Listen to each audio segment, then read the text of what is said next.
In a heated confrontation that has become emblematic of the friction between business-minded innovation and traditional governance, Elon Musk faced off against top officials of the Trump administration during a recent cabinet room meeting. The tension reached a boiling point as Musk, the billionaire founder of Tesla and SpaceX, criticized Secretary of State Marco Rubio for perceived inefficiency in government, igniting a fierce debate about the direction of federal bureaucracy under Musk's influence. In the aftermath of Musk's controversial push for radical reforms aimed at slashing government waste through his newly established Department of Government Efficiency, cabinet members expressed growing frustration. Rubio, visibly perturbed, countered Musk's claims by highlighting the significant reductions already made within the State Department, including the early retirements of over 1,500 officials. "What about the layoffs?" Rubio argued sarcastically, questioning Musk's understanding of the complex realities of government staffing. Musk's dismissive retort, suggesting that Rubio had not made any substantial cuts, only fueled the fire.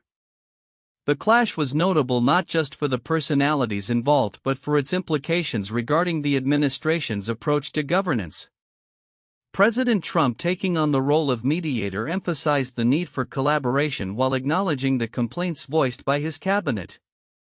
"Everyone just needs to work together," Trump stated, a sentiment reflective of his attempts to balance Musk's ambitious agenda with the operational realities faced by governmental departments. This meeting marks a critical juncture in Musk's relationship with the Trump administration, as it signals a desire from the president to impose some limits on Musk's aggressive strategies. In a significant shift, Trump announced that moving forward, cabinet secretaries would retain authority while Musk's team would serve in an advisory capacity. This decision appears to stem from growing unease among officials regarding Musk's perceived overreach, especially as his initiatives have sparked legal challenges and political backlash. While many cabinet members appreciate Musk's vision for efficiency, they are increasingly frustrated with his lack of coordination and what they describe as a chainsaw approach to reform.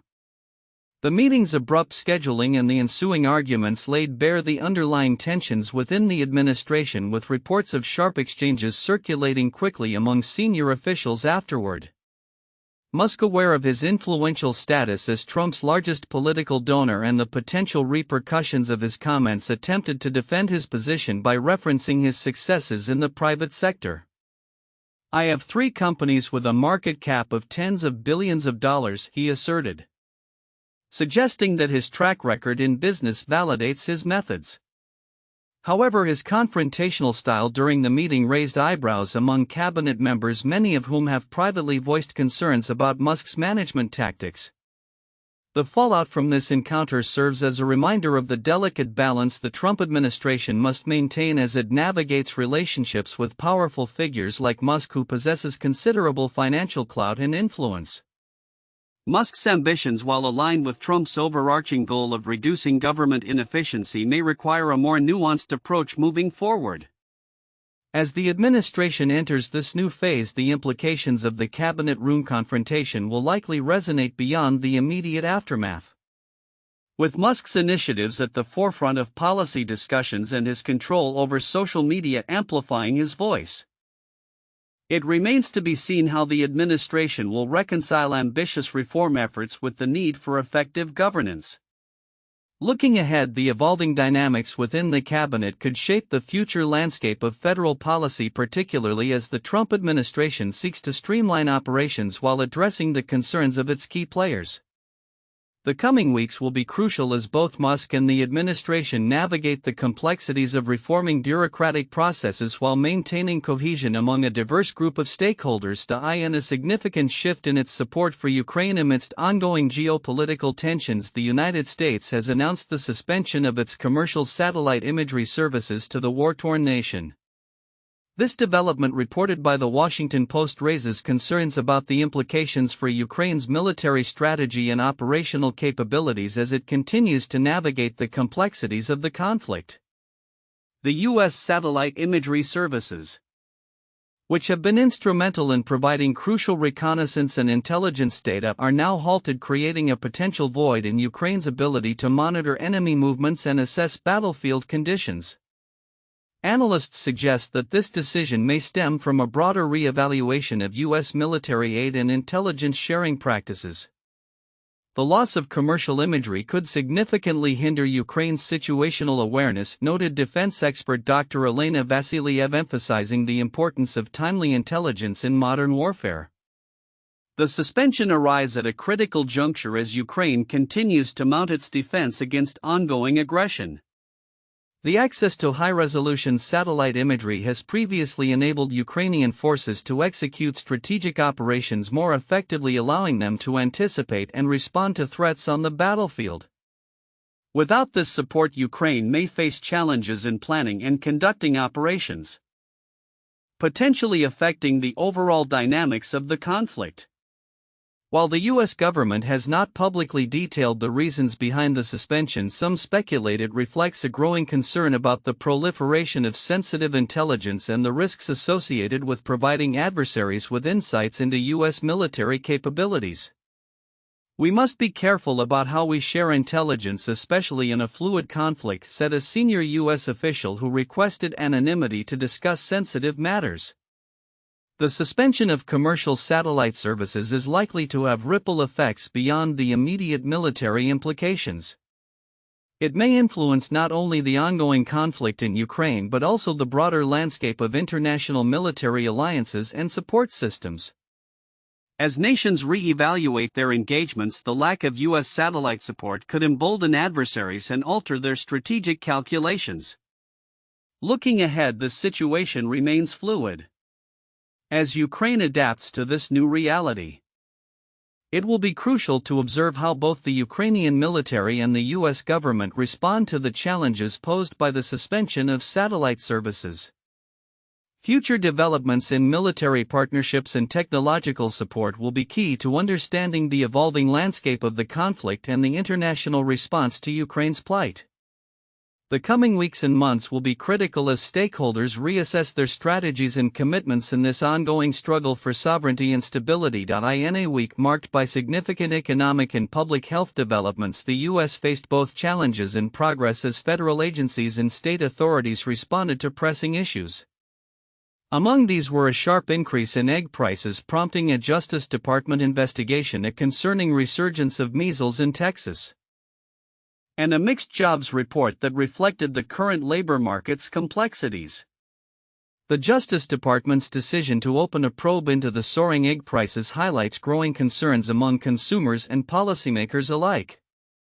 In recent months, egg prices have skyrocketed, with some reports indicating that the cost of a dozen eggs has nearly doubled compared to last year. Experts attribute this surge to a combination of factors, including supply chain disruptions, avian influenza outbreaks that have decimated poultry populations, and inflationary pressures affecting food prices. Our investigation aims to determine whether there are any anti-competitive practices contributing to these drastic price increases, a Justice Department official stated.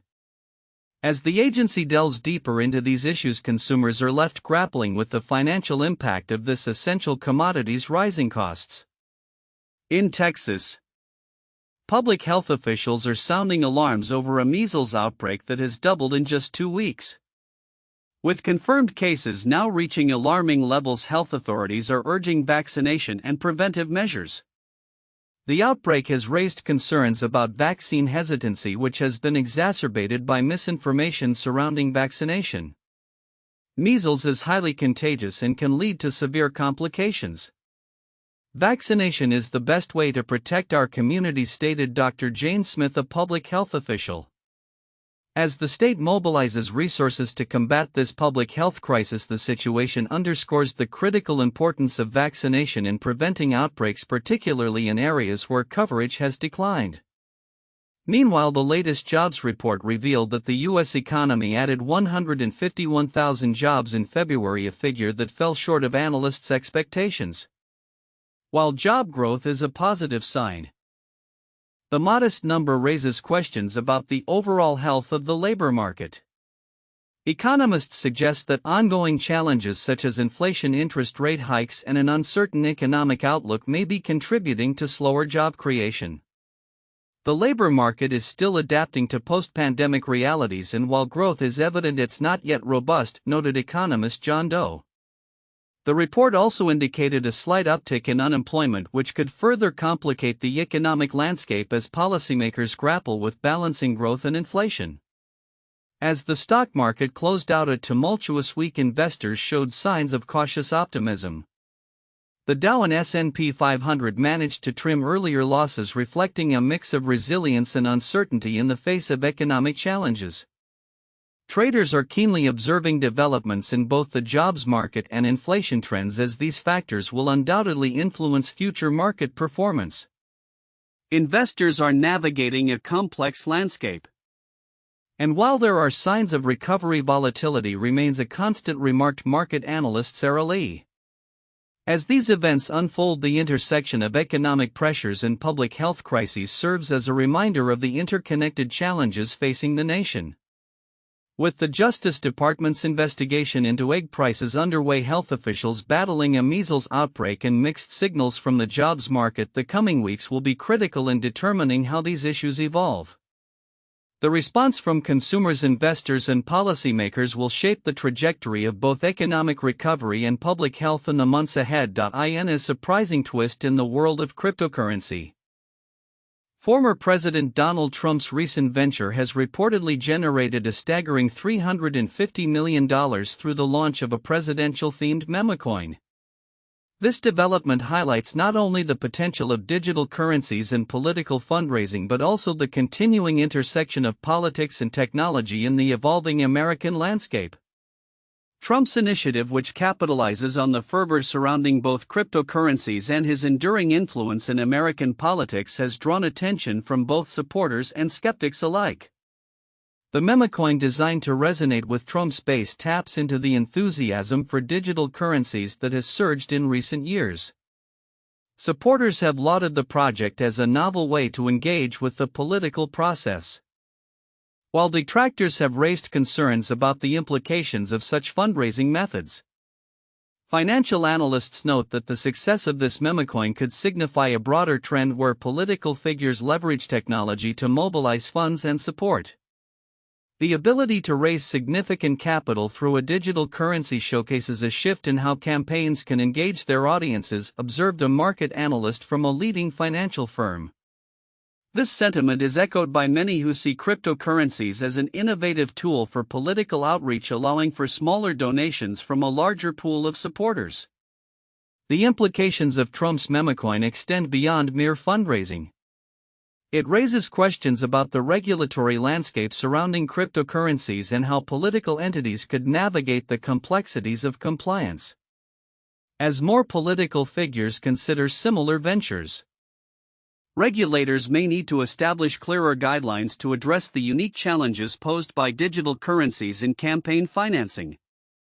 Critics of the memecoin project argue that it could contribute to the already tumultuous nature of political fundraising, where transparency and accountability are paramount.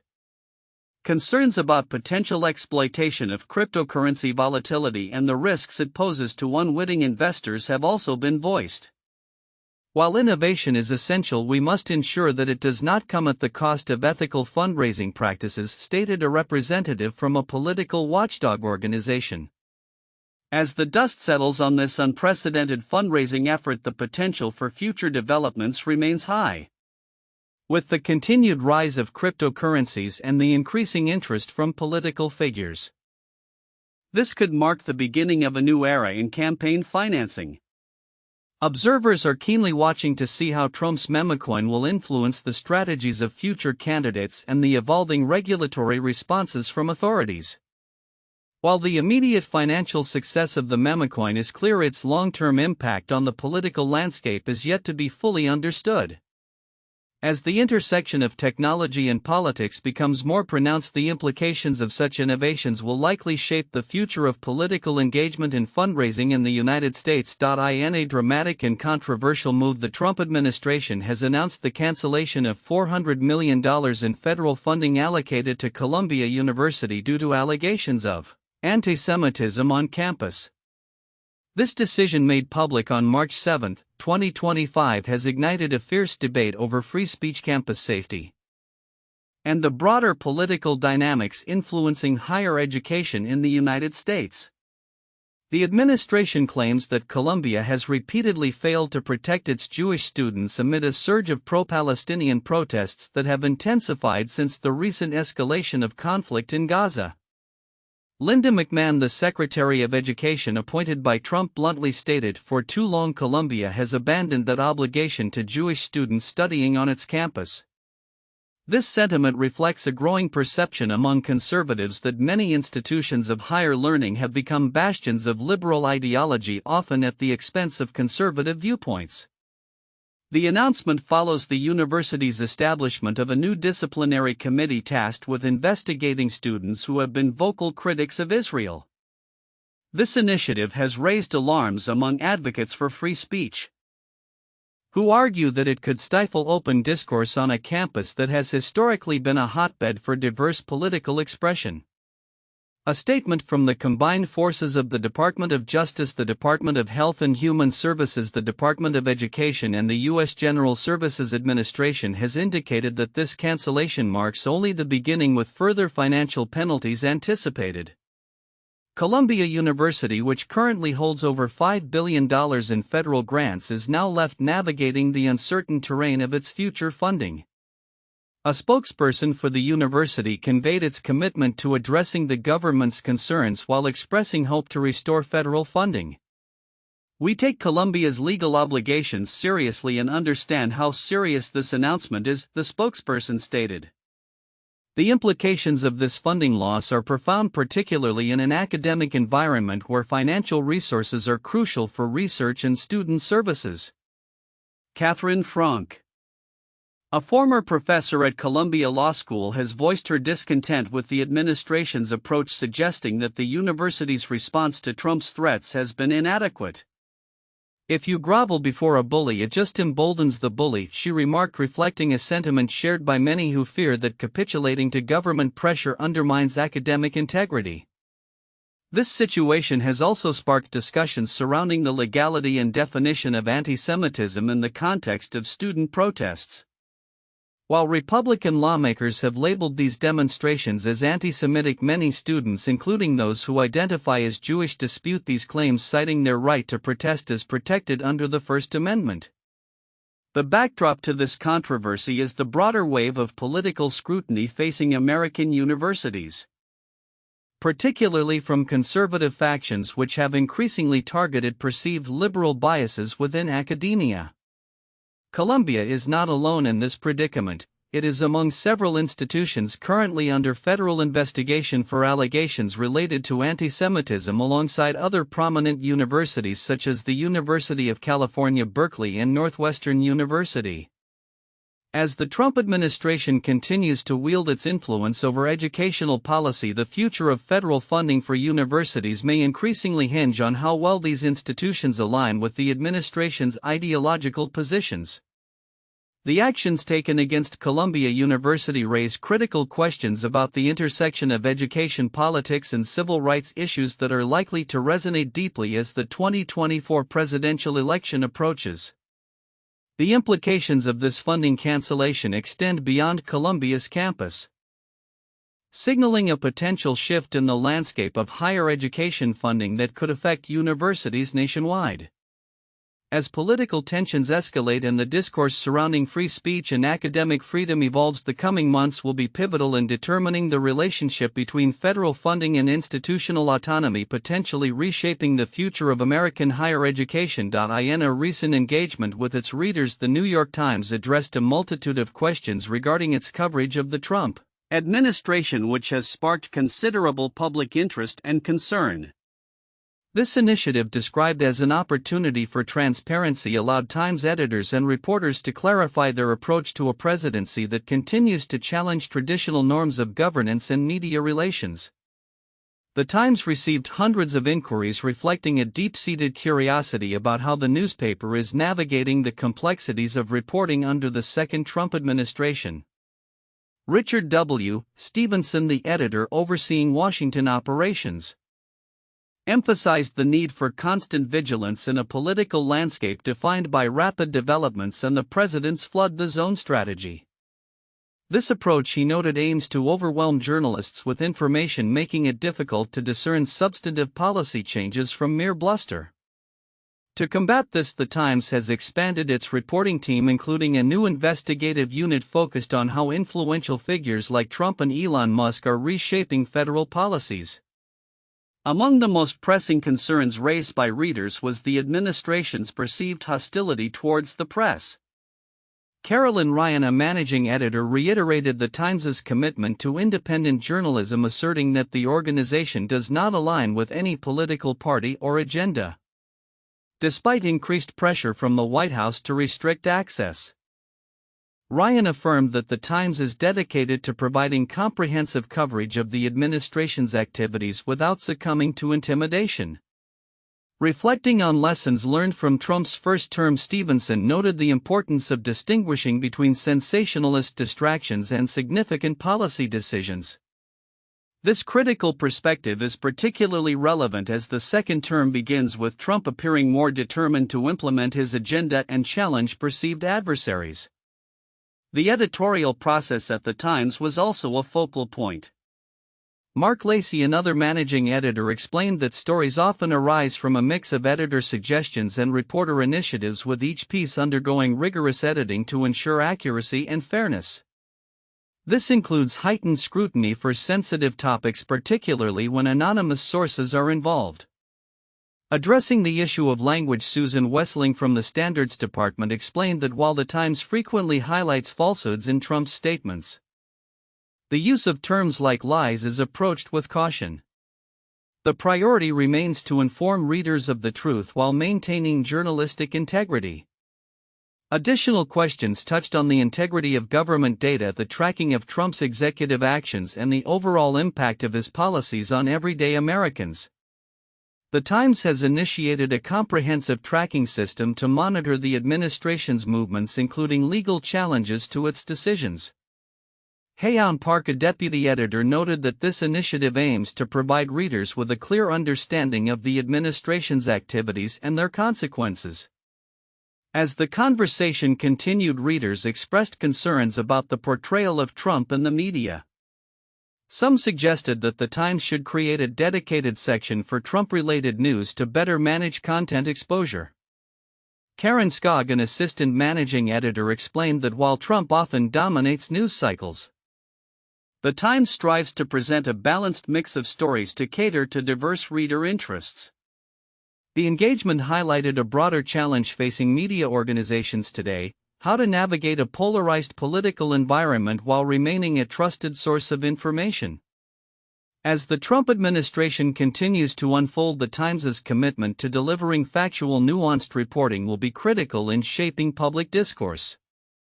In conclusion, the New York Times's proactive approach in addressing reader inquiries reflects its dedication to transparency and accountability. As the administration embarks on another term, it is clear that the challenges of reporting will persist, prompting ongoing dialogue about the role of the press in a democratic society.